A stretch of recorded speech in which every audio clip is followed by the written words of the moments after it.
El 8 de marzo de 2022, en el Estadio Corregidora en Querétaro, México, durante un partido de fútbol, se perdió el control de la afición al comenzar un enfrentamiento, ocasionando heridos, hospitalizados e incluso muertos. Ante esta situación, el presidente de la República Mexicana, Andrés Manuel López Obrador, en una de sus conferencias mañaneras, hizo mención del caso al comentar que el culpable de la negligencia de seguridad en el estadio fue resabios de gobiernos neoliberales anteriores o de todo el periodo en el que se apostó a la corrupción y a la impunidad. Con este contexto, en nuestra actualidad, nos hacemos la siguiente pregunta. ¿Es cierta esta afirmación? ¿El neoliberalismo es culpable de nuestra manera de vivir? O para ser más concretos, ¿qué es el neoliberalismo? A lo largo de esta investigación se explicará cómo surge el neoliberalismo en México, en tiempos de Miguel de la Madrid en 1982, y las consecuencias que éste trajo con ella, como el deterioro y fragmentación de la vida en el país, y cómo es que éste repercute en nuestro presente, afectando para tener un mejor futuro. Para este proyecto podemos partir desde la importancia de lo que es el neoliberalismo, ya que es una forma particular del capitalismo globalizado. No es nada específicamente nuevo, pues sus fundamentos son los mismos que estudiaron Marx y Engels. El objetivo que se tiene en México es que este intentó influir en el desarrollo económico, además de limitar el papel del Estado, reservando en manos particulares el objetivo de inversión. Además, intentó impulsar las perspectivas hacia el estado de bienestar y combatir la inflación. Los beneficios sociales del modelo neoliberal son el libre mercado, ya que éste promueve el comercio sin fronteras y con pocas restricciones del Estado para comercializar con los diferentes gobiernos. El otro es la competencia que promueve la variedad de productos y de servicios, lo que genera un contexto de mejora continua para destacarse en el mercado respecto al resto de las ofertas, además de cuestionarnos si realmente los beneficios del modelo neoliberal son eficientes y actualmente, y como el libre mercado promueve un supuesto comercio sin fronteras, las principales desventajas son la desigualdad que promueve un conjunto de estrategias económicas que tienen un impacto social y que generan una gran diferencia de clases, los problemas económicos que estos promueven de un incremento de precios sin control y sujetos a las leyes deliberadas del mercado en mano de los monopolios. Además, se genera una disminución de los salarios ante la gran demanda de trabajo, por lo que la mano de obra es barata. Ante los episodios de cambios introducidos en las políticas sociales por el neoliberalismo y particularmente su preocupación por la eficiencia, la cual se traduce en un marcado interés por evaluar los programas sociales, de los cuales punto clave de todo esto es su obvia deficiencia ante la sociedad, además de revisar los programas de desarrollo social actuales y hacer énfasis en los problemas que subsisten y cómo el neoliberalismo introdujo modificaciones negativas, sustantivas ante la política social. La presente investigación parte de la necesidad de estudiar el neoliberalismo, sus antecedentes históricos y cómo estos repercuten hasta nuestros días, con el propósito de identificar la cantidad de cambios positivos y negativos hacia nuestra sociedad. Tal como lo informan diversos historiadores, economistas y sociólogos, así como las estrategias que han implementado los diferentes gobiernos a lo largo de la historia mexicana. El neoliberalismo es un tema que nosotros como futuros docentes consideramos analizar debido a sus repercusiones positivas y negativas, influencias históricas. El neoliberalismo es un sistema político y económico que exige que se debe liderar a las industrias y a la economía en favor de los particulares, principalmente de las grandes empresas. El término neoliberalismo fue acuñado por el sociólogo y economista alemán Alexander Rousseau en 1895 a 1963. En el coloquio Walter Lippmann del año de 1938, Rousseau empleó este término para agrupar las prácticas económicas intervencionistas de las tendencias insurgentes del siglo XX, como el fascismo, comunismo, racionalismo, socialismo, las cuales conformaban, según su opinión, una doctrina separada del liberalismo clásico, enemiga del laissez-faire. Quizá debido a esta confusión, el término se fue distorsionando a lo largo de estas décadas. Surgió con un sentido actual en la década de 1980, asociado a las reformas económicas profundas del régimen dictatorial de Augusto Pinochet de 1915 a 2006. En Chile, guiados y supervisados por los economistas de la Escuela de Chicago, conocidos como Chicago Boys. De dicha asociación nace en parte la mala reputación del neoliberalismo. Así, de una posición capitalista moderada, el término pasó a designar una posición más radical y comprometida con el capitalismo liberal.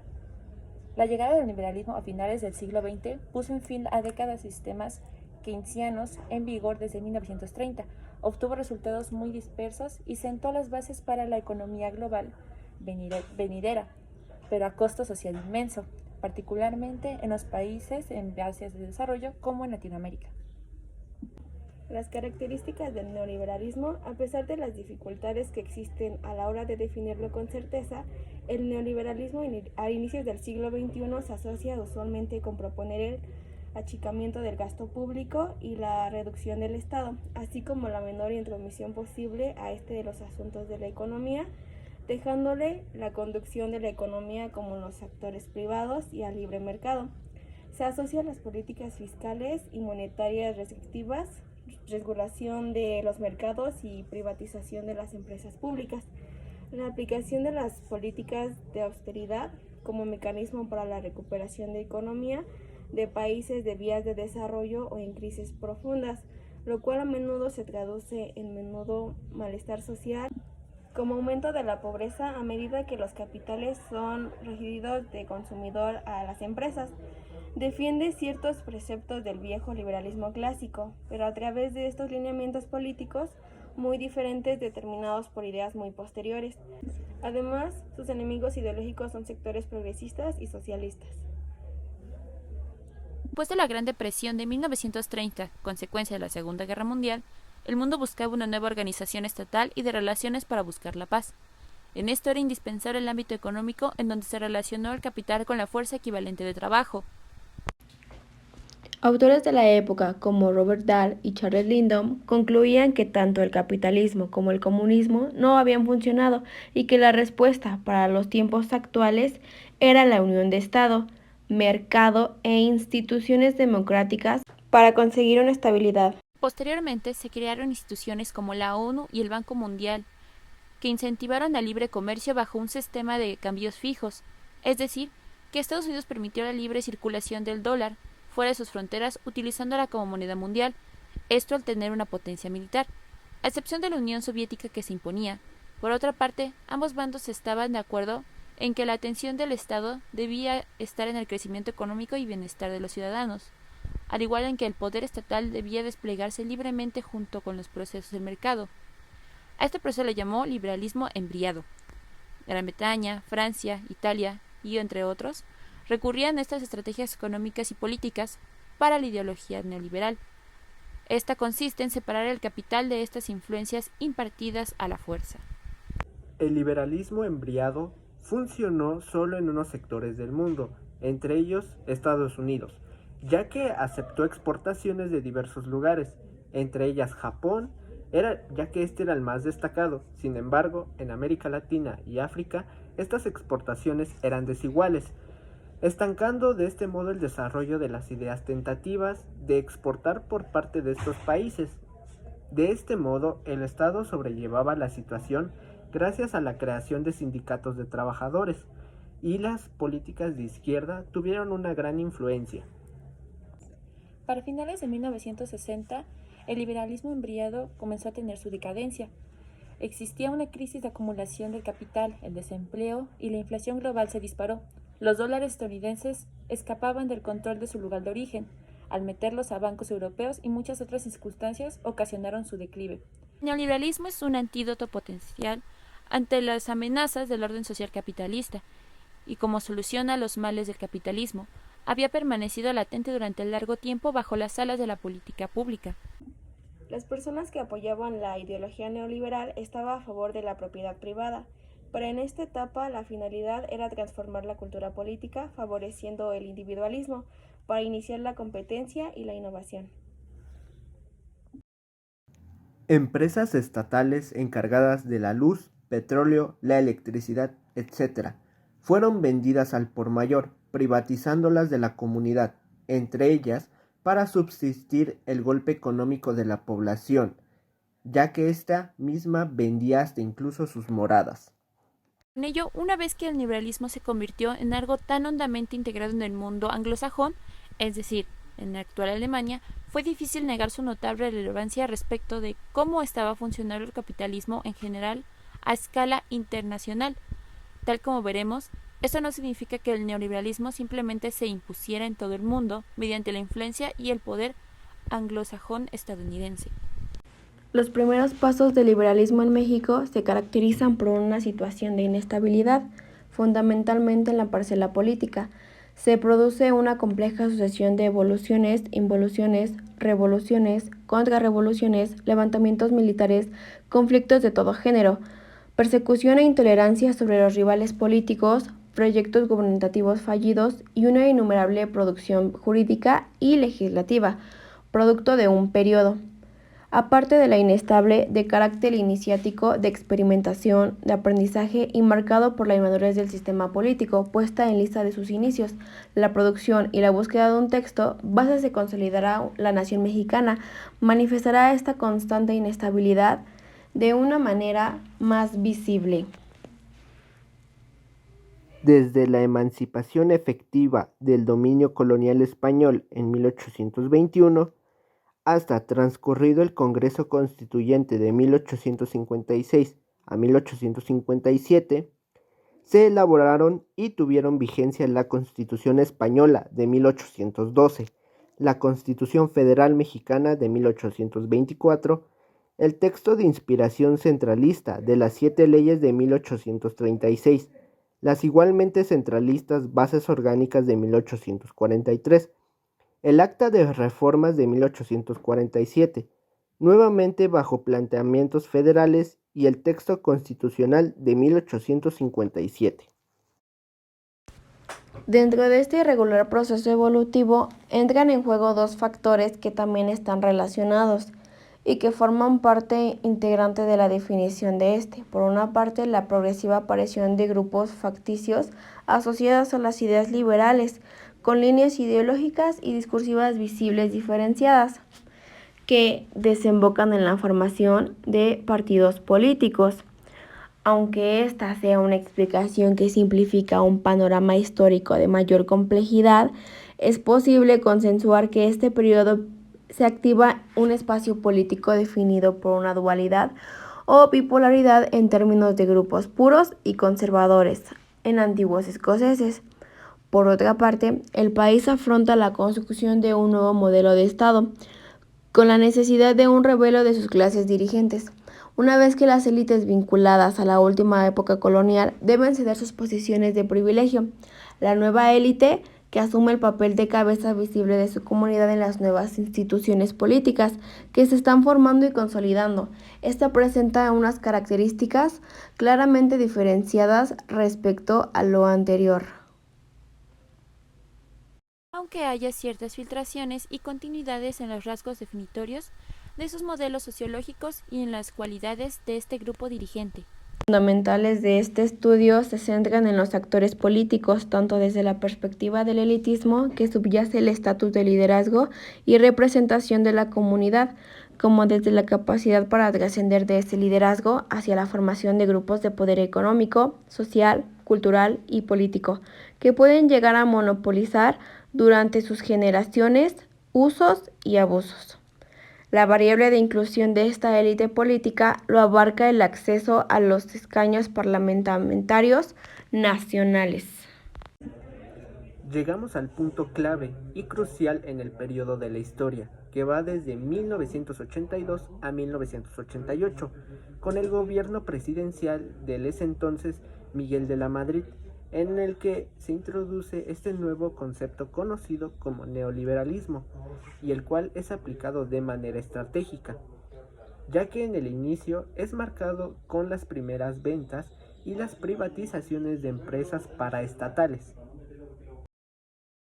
Durante la estadía de Miguel de la Madrid como presidente de gobierno, contaba con participación en 45 ramas de la economía, pero para su última participación se limitaba con solo 23 ramas, resaltando que en el año de 1982 del gobierno federal contaba con 1.155 empresas, de las cuales en 1988 reducirían su número a solo 412. Para el gobierno de Salinas de Gortari, este nuevo concepto se profundizaría más y se establecerían más claramente los principales postulados de la política económica gubernamental. Y es que cabe resaltar que dentro de esta etapa se realizaron algunas reformas constitucionales que lo impactaron enormemente. Estos fueron los artículos como el 28, 73 y 123, que se referían a la privatización de la banca, la reforma electoral, de la ley de culto y el artículo 27, que abre la posibilidad para que los ejidatarios pudieran vender sus tierras a capitalistas nacionales o extranjeros. Con esto último se buscaba crear condiciones para definir un nuevo perfil de la propiedad agrícola, haciéndoles partícipe como arrendatarios.